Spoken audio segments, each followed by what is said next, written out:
Namun yang kita ingin fokuskan adalah Nabi itu adalah orang sangat pemurah, dan kemuncak kepada kemurahan hati Nabi SAW tatkala datangnya Jibril pada bulan Ramadan, means pada bulan Ramadan itu sendiri.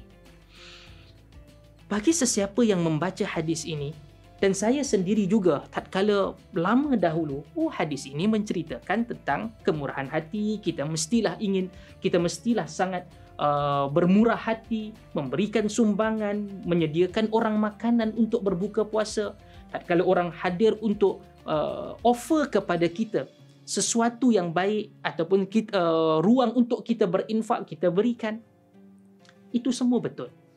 Tetapi sesuatu di balik hadis ini yang menjentik perasaan dan minda saya adalah perkataan Abu Hurairah, ajwadu ma yakun, ataupun ajwadun nas wa ajwadu ma yakun. Nabi itu sangat pemurah. Sahabat, Nabi bukan orang kaya. Nabi bukan orang yang hidup bermewahan. Maka hadis ini menjadi begitu istimewa. Pemurahnya hati Nabi, kuatnya berinfak dan bersedekah dalam keadaan poket, tiada apa-apa. Bagi satu orang yang mempunyai harta kekayaan, berlimpah ruah, alhamdulillah, ia bukan satu benda yang salah.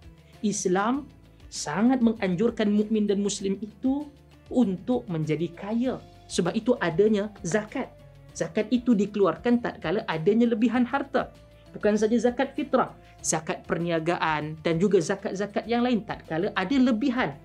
Kalau tatkala ingin menyempurnakan rukun Islam itu, mesti ada lebihan harta untuk mengeluarkan zakat. Tidak salah. Tetapi harta dikuasai oleh mukmin dan muslim untuk dibelanjakan keluarga, untuk keperluan peribadi, untuk berzakat, untuk berinfak, untuk bersedekah. Bukan harta itu yang menguasai jiwa dan minda mukmin sehingga takut dan bimbang menjadi fakir.